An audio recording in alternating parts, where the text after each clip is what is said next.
Good morning students. आज हम देखेंगे कक्षा 8 हिंदी द्वितीय भाषा यानी सेकेंड लैंग्वेज के लिए पुनरावर्तन देखेंगे। पुनरावर्तन ऑलरेडी हम कर चुके हैं, तो आज हम इस क्लास में देखेंगे पुनरावृत्ति और साथ ही साथ एनुअल एग्जाम आपके चल रहे हैं। कोरोना के कारण कोरोना महामारी के कारण हम इस बार भी उस वाली एग्ज़ाम कैसे करते हैं हमें भी पता नहीं। हाँ, ऑनलाइन भी हो सकता है, अदरवाइज ऑफलाइन भी हो सकता है। तो इसके लिए सबसे पहले हम देखेंगे प्रश्न पत्र यानी कि आपका ब्लूप्रिंट। प्रश्न पत्र का ढांचा किस प्रकार रहेगा, तो कुल मिला के देखो इस बार आपको प्रश्न पत्र में 2 खंड होंगे। हर बार आपको प्रश्न पत्र में 4 खंड दिए जाते हैं, लेकिन इस बार प्रश्न पत्र में केवल 2 ही खंड रहेंगे। उसमें गद्यांश यानी अपठित गद्यांश रहेगा, अपठित पद्यांश रहेगा और उसके साथ व्यावहारिक व्याकरण। उसके अंतर्गत हम देख सकते हैं यहाँ पे वर्ण विच्छेद, संधि, संधि विच्छेद, पर्याय, विलोम, वाक्यांश के लिए एक शब्द, उसके साथ साथ भाववाचक संज्ञा से विशेषण बनाना आदि, और उसके साथ साथ काल, जो भी आपका व्यवहार है व्यावहारिक व्याकरण है। भाषा ज्ञान के अंतर्गत जितना भी आपको व्याकरण आता है यहाँ पे यानी कि व्यावहारिक व्याकरण के अंतर्गत आपको वहाँ पे लिखना पड़ेगा। और उसके उपरांत ब खंड के अंतर्गत रहेगा पाठ्य पुस्तक पर आधारित प्रश्न यानी कि टेक्स्ट बुक। आपका जो टेक्स्ट बुक है गुंजन हिंदी पाठमाला, उसके आधार पर यानी देखिए यहाँ पे आप देख सकते हैं। हाँ, पाठ्य पुस्तक के आधारित यहाँ पे आपको प्रश्न पूछे जाएंगे। इसके अंतर्गत विकल्प यानी सही विकल्प का चुनाव कीजिए। उसके बाद 1 मार्क्स के लिए एक वाक्य में प्रश्न पूछे जाएंगे यानी कि 20 to 30 वर्ड्स यानी शब्दों में अगर देखे जाए तो 25 से 30 शब्दों में आपको यहाँ पर उसका उत्तर लिखना पड़ेगा। उसके बाद आपको 40 से 50 शब्दों में इसी प्रकार के 1 मार्क्स के यानी कि MCQ के अंतर्गत विकल्पों के अंतर्गत आपको 5 मार्क्स के लिए और वाक्यांश के वाक्य यानी एक वाक्य में अथवा 2 वाक्य में उत्तर लिखने के लिए 2-3 प्रश्न पूछे जाएंगे हुए पाठ्य पुस्तक के अंतर्गत। और उसके बाद 4 मार्क्स के जो 2 क्वेश्चन पूछे जाएंगे वह गद्य और पद्य यानी कविता और गद्य यानी कि पाठ के आधार पर आपको प्रश्न पूछे जाएंगे। और जो आखिरी आपका टॉपिक रहेगा यानी लास्ट का लेखन कौशल यानी घ जो खंड लास्ट में जो आपने लिखा घ खंड यानी लेखन कौशल के आधार पर आपको उसके अंदर देखिए अनुच्छेद लेखन, पत्र लेखन, संवाद लेखन, विज्ञापन, चित्र वर्णन, यह पूरा आपको राइटिंग पार्ट यानी भाषा का आपका जो भी है लेखन शैली अथवा लेखन कौशल के आधार पर आ जाता है। यानी कि यहाँ पे अनुच्छेद के लिए आपको MCQ की तरह यानी कि उसके अनुच्छेद के अंतर्गत आपको रहेंगे 3 प्रश्न पूछे जाएंगे। उसके अंतर्गत कौन सा भी एक प्रश्न आपको चुनना है जिसका आपको सही से उत्तर दिया जाए। तो यह 6 मार्क्स के लिए आपको पूछे जाएंगे और बाकी का जो भी है पत्र लेखन, संवाद लेखन, विज्ञापन और चित्र वर्णन, ये सभी आपको 5-5 मार्क्स यानी कि लास्ट जो है आपका लेखन कौशल। यहाँ पे तो इस बार हम खंड नहीं विभाजित कर सकते, केवल 2 खंड है अ और ब। इसके आधार पर ही हमें यहाँ यानी कि 26 यानी कि 26 मार्क का जो आपका लेखन कौशल है इसके ऊपर ही आधारित रहेगा। तो कुछ इस प्रकार आपका प्रश्न पत्र यानी कि ब्लूप्रिंट प्रश्न पत्र का ढांचा वार्षिक एग्जाम का यानी कि एनुअल एग्जाम का प्रश्न पत्र का ढांचा आपका इस प्रकार रहेगा। और उसी के साथ साथ आज हम देखेंगे फर्स्ट पोएम जो आपकी पहली कविता है, इतने ऊंचे उठो। कविता का शीर्षक क्या है?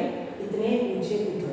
यह हम देखेंगे। पुनरावर्तन ऑलरेडी हम कक्षा में यानी क्लास में कर चुके हैं, तो आज हम देखेंगे पुनरावृत्ति और पुनरावर्तन में क्या अंतर है। पुनरावर्तन यानी एक बार आपने रिवाइज कर दिया है, रिवीजन हुआ है। पुनरावृत्ति यानी अगेन एंड अगेन यानी एक बार हुआ और दूसरी तीसरी बार पुनरावृत्ति, पुनश्चरण, पुनरावलोकन इस प्रकार किया जाता है। तो आज हम पुनरावृत्ति करेंगे।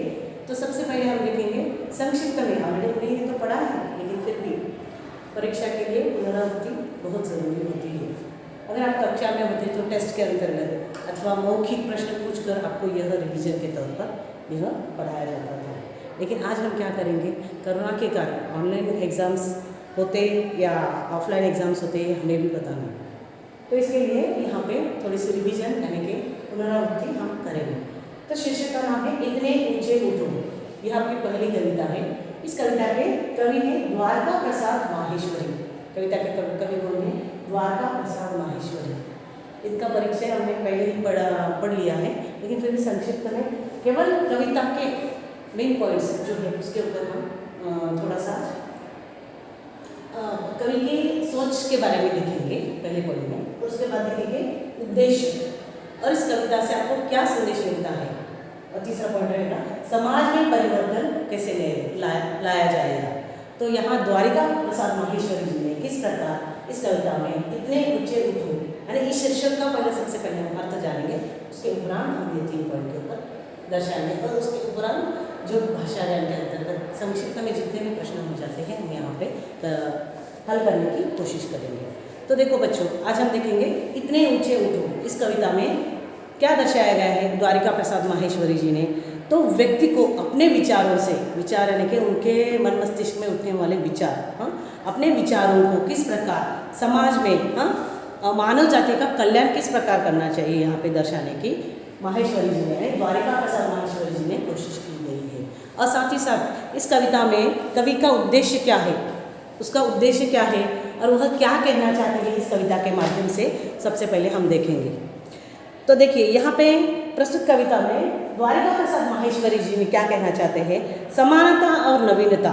समानता यानी सबको समान भाव से देखना, समानता और नवीनता की बात करते हुए द्वारिका प्रसाद माहेश्वरी जी क्या कहना चाहते हैं कि अपनी कविता के माध्यम से वह यह कहना चाहते हैं कि संसार को, संसार यानी कि ये जगत विश्व को, संसार को जाति धर्म और रंग भेद की अग्नि से बचाना चाहते हैं। हाँ, किसके द्वारा बचाना चाहें, अपने मौलिक विचारों द्वारा, अपने मौलिक विचारों द्वारा वह समाज में परिवर्तन लाना चाहते हैं और वर्तमान समाज का रूप संवारना चाहते हैं। वर्तमान समाज यानी क्या, आज की पीढ़ी, युवा पीढ़ी के बारे में उन्होंने क्या दर्शाया गया है इस कविता में। तो यहाँ पे देखो, युवा पीढ़ी को संबोधित करते हुए कवि द्वारिका प्रसाद माहेश्वरी कहना चाहते हैं कि हमें अपने कार्यों में, यानी हम जो काम कर रहे हैं, जो कार्य कर रहे हैं, उसमें आप इतना ऊंचा उठो, इतना ऊंचा उठे, आपके मौलिक विचारों से नई आने वाली जो पीढ़ी है उनको आप क्या करो, मौलिक विचारों से प्रेरित करो। हाँ, और जाति भाव, जाति भेद, वेश, हाँ, और ऊंच नीच का जो ये भेदभाव है उसको मिटाकर किस प्रकार समाज में हम परिवर्तन ला सकते हैं यहाँ पे दर्शाने की कोशिश की गई है। जिस प्रकार इस कविता का शीर्षक है इतने ऊंचे उठो, अपने मौलिक विचारों से समाज में होने वाले, हाँ, क्या हो रहा है आजकल समाज में, ऊंच नीच का भाव, जाति भेद, ये सब को मिटाने के लिए नव पीढ़ी को, यानी कि न्यू जनरेशन, यानी वर्तमान काल की जो पीढ़ी है उनको संदेश देना चाहते हैं कि इन सबको मिटाकर अपने मौलिक विचारों से सबको प्रेरित करो और उससे क्या हो जाएगा, हमारे यहाँ पे धरती स्वर्ग जैसे सुंदर बन जाएगी। हाँ, स्वर्ग जैसे सुंदर बनाने के लिए स्वर्ग को ही धरती के ऊपर लाने की आवश्यकता नहीं है। तो अपने मौलिक विचारों से इस संसार से, इस जाति धर्म रंग भेद वर्ण, इस पर होने वाले भेदभाव और उसी के साथ साथ अग्नि से जल रहा है हमारा भारत देश, सभी प्रांत में ये जो जाति भेद का जो किस्सा है इसको अगर ख़त्म करना है तो नव पीढ़ी अथवा न्यू जनरेशन को हमें प्रेरित करना चाहिए। उनके मौलिक विचारों द्वारा समाज में परिवर्तन लाने की कोशिश करनी चाहिए। परिवर्तन अपने आप नहीं होता, सबसे पहले एक कदम आगे बढ़ाने की हमें आवश्यकता होती है। उसके बाद देखिए तो धरती के ऊपर ही स्वर्ग बस जाएगा। तो धरती के ऊपर स्वर्ग बसाने के लिए केवल अपने मौलिक विचारों का यहाँ आदान प्रदान की ज़रूरत है। उसी के साथ साथ कवि युवाओं से यह कहने की कोशिश कर रहे हैं कि वर्तमान स्थिति में सुधार लाने के लिए, यानी एट प्रेजेंट वर्तमान स्थिति में सुधार लाने के लिए हम अपने तरफ से पूरा प्रयास करें ताकि उनके द्वारा उनके मौलिक विचारों से जितना भी हो सके वह सृजन स्वयं ही सृजन कर सके। यानी कि देखिए यहाँ पे कवि क्या कहने की कोशिश कर रहे हैं कि जो आपके अतीत में जो बीत गया है उसको जाने दीजिए, अतीत को पकड़ के कुछ होने वाला नहीं, जो वर्तमान में होने वाला है उसके बारे में हमें सोचना चाहिए। यानी कि देखिए उसका उद्देश्य और संदेश हम समझ सकते हैं। तो समाज में परिवर्तन लाने के लिए हमें क्या करना चाहिए, समाज में परिवर्तन लाने के लिए नई विचारधाराओं का, यानी कि न्यू जनरेशन, नवी पीढ़ी, उनके नई विचारधाराओं को हमें आगे और उनको आगे बढ़ाना चाहिए, आगे बढ़ाने का मौका देना चाहिए और नए सोच वाले प्रगतिशील युवाओं से प्रयासों से संसार रूढ़िवादी यानी कि परंपराओं में जकड़े हुए रूढ़िवादी परंपराओं की जकड़न से उनको सबसे पहले मुक्त करना होगा। यानी जो बंदिशें हैं उसको क्या करना पड़ेगा, सबसे पहले मुक्त करना पड़ेगा और संसार में परिवर्तन की ऐसी धारा बहेगी कि धरती अपने आप ही स्वर्ग जैसी सुंदर बन जाएगी।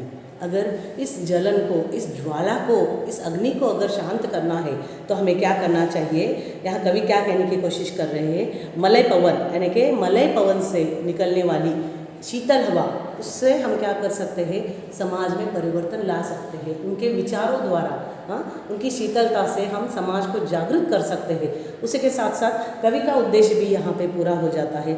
सभी को एकजुट होकर रहने की प्रेरणा देते हैं। मौलिकता का विचार, मौलिकता का संबंध यहाँ पे दर्शाने की कोशिश की गई है। और मौलिक विचारों से ही उत्तम, जिसका अनुकरण करें, यानी मौलिक विचारों का अगर आप अनुकरण करें तो ही क्या हो सकता है, विचारों द्वारा ही यह संभव हो सकता है। मौलिक विचार एक दूसरे से मिल बांट कर उसका अनुकरण करें, यानी कि आप अगर किसी की कॉपी कर रहे हो, अगर वो अच्छे इंसान है, अच्छे व्यक्ति है, उनके विचार श्रेष्ठ है, तो आपको उनको अनुकरण करने के लिए कुछ भी गलत नहीं हो सकता। तो ऐसे मौलिकता और सृजनता का अगर संबंध बताया जाए तो केवल मौलिक विचारों द्वारा ही यह संबंध स्थापित हो सकता है और यह संभव भी है। इसी प्रकार संसार में जाति भेद, धर्म वेश और रंग द्वेष द्वारा ज्वालाओं के जलते हुए जग में कवि ने क्या थोड़ी सी एक आशा का किरण पैदा की है अथवा उत्पन्न करने की प्रेरणा दी है, और वह युग की नई मूर्ति की रचना को ही इसका अर्थ है युग की नई मूर्ति का अर्थ ही क्या है, युग का निर्माण। युग का निर्माण कैसे होगा, नवी पीढ़ी के जरिए ही होगा। तो यहाँ पे कविता में कवि ने नवी पीढ़ी को किस प्रकार आगे बढ़ने के लिए प्रेरित किया है। समाज में परिवर्तन लाने के लिए सबसे महत्वपूर्ण जो भूमिका है वो किसकी है, नई पीढ़ी की, यानी वर्तमान पीढ़ी के लिए उन्होंने ज़्यादा जोर दिया है। वर्तमान पीढ़ी के अगर विचार मौलिक और सृजन होंगे तो अपने आप ही धरती पर स्वर्ग स्थापित हो जाएगा।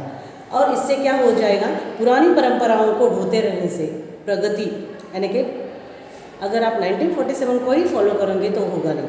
तो नई पीढ़ी को भी पुरानी पीढ़ी से हाथ मिलाकर अथवा कंधे से कंधा मिलाकर आगे गए तो अपने मौलिक विचारों से प्रगति के मार्ग पर, यानी कि आप आगे ही बढ़ते जाते हैं, प्रगति के मार्ग पर आगे बढ़ जाते हैं और मुश्किल जो है वो पीछे छूट जाती है। यानी गति, यहाँ पे कवि ने क्या दर्शाने की कोशिश की है, गति का रुकना एक प्रकार का संकेत किस प्रकार का माना गया है, मृत्यु के समान माना गया है।